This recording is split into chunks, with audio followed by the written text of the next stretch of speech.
তাআলা তিনি বলছেন কানাতিল ইয়াহুদু তাকুল, ইহুদিদের একটি ভ্রান্ত ধারণা ছিল, তারা বলতো ইযা আতার রাজুলু ইমরাতাহু মিন দুবুরিহা ফি কুবুলিহা, কোন স্বামী যদি তার স্ত্রীর কাছে পেছন দিক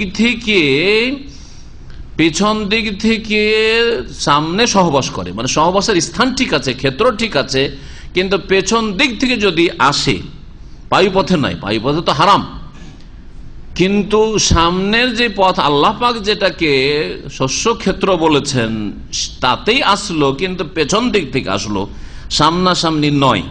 কানাল ওয়ালাদু আহওয়াল, ইহুদিদের ভ্রান্ত একটি ধারণা ছিল, তারা বলতো যে এইরকম সহবাসের পরে যদি পেটে বাচ্চা গর্ভধারণ করে বাচ্চা আসে, সেই বাচ্চা কি হবে? টেরা হবে, বক্র দৃষ্টি বিশিষ্ট হবে। টেরা বুঝেন তো না, সহজ ভাষা বুঝেন। টেরা টেরা চোখ টান থাকবে, এদিকে টান থাকবে না, এদিকে টান থাকবে, টেরা এগুলো বলে। কানাল ওয়ালাদ আহওয়াল, এক কথায় আমার উদ্দেশ্য হচ্ছে বুঝে নাও, আপনারা বুঝে নিলি হলো, নিজের ভাষা এখন তর্জমা করেন, আপনারা আঞ্চলিক ভাষায় অনুবাদ করেন, সিলেটি ভাষা, চিটাঙ্গি ভাষা, আপনার বার্মার ভাষা, যেই ভাষায় তর্জমা করবেন করেন। আহওয়াল, হাউল মানে হচ্ছে বাঁকা, চোখ বাঁকা হয়ে যায়, আহওয়াল ওই ব্যক্তি। ফানাজালাত, তখন আল্লাহ পাক আয়াত নাযিল করলেন যে এটা ভুল কথা, ইহুদিদের ধারণা ভুল। নিসাউকুম হারসুল লাকুম, তোমাদের স্ত্রীরা তোমাদের শস্য ক্ষেত্র, তোমাদের ক্ষেত স্বরূপ। আপনার জমিতে চাষাবাদ শুরু করবেন, জমির পশ্চিম দিকে থেকে করবেন না পূর্ব দিকে না উত্তর দক্ষিণ থেকে, আপনার ইচ্ছা। কারো বলার আছে? না, কারো বলার নেই। ফাতু হারসাকুম আন্না শেতুম, সুতরাং তোমরা তোমাদের খেতে আগমন করো, আন্না শেতুম যেখান দিয়েই চাও, যেই দিক থেকে চাও। আন্না শেতুম মানে কাইফা শেতুম, যেমন ভাবে চাও, আসলে যেমন ভাবে চাও। আইনা শেতুম না, আইনা মানে যেখানে, যেখানে মানে তাহলে ক্ষেত্র আলাদা হয়ে যায় না, ক্ষেত্র আলাদা হলে চলবে না। ক্ষেত্র মাত্র একটি, দ্বিতীয় কোনো ক্ষেত্র নেই। একটি হচ্ছে শস্য ক্ষেত, দ্বিতীয় কোনো শস্য ক্ষেত না স্ত্রীর ক্ষেত্রে। বুঝছেন না কথা? বুঝছেন না? কারণ বিষয়গুলি বোঝা জরুরি।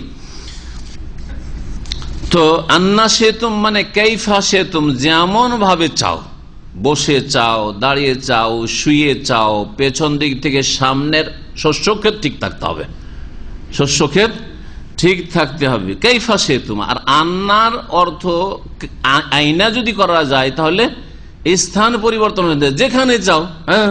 না, একাধিক জায়গা আল্লাহ তৈরি করেননি, নিজের জনচাহিদা পূরণ করার জন্য আল্লাহ পাক রব্বুল একটি শুধু ক্ষেত্র তৈরি করেছেন, সেটা আরবি ভাষায় কবুল, এই জন্য বলা হয়েছে কবুল, ফি কবুলিহা, সামনের দিকে।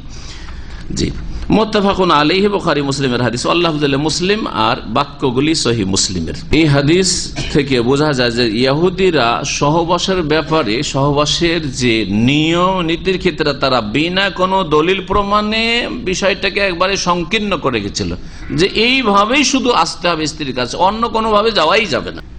আর ইহুদিদের এই ধারণাই ছিল যে সহবাস যদি পেছন দিক থেকে সামনে করা হয় তাহলে তাতে টেরা ছেলে পয়দা হবে। আল্লাহ পাক রব্বুল আলামিন এর খণ্ডন করলেন এবং সাহাবায়ে কেরামদেরকে আল্লাহ পাক অনুমতি দিলেন যে তোমাদের স্ত্রীরা তোমাদের ক্ষেত, সুতরাং যে কোনো নিয়মে তোমরা সহবাস করতে পারো, অসুবিধা নাই, কিন্তু জায়গা একটি না একাধিক।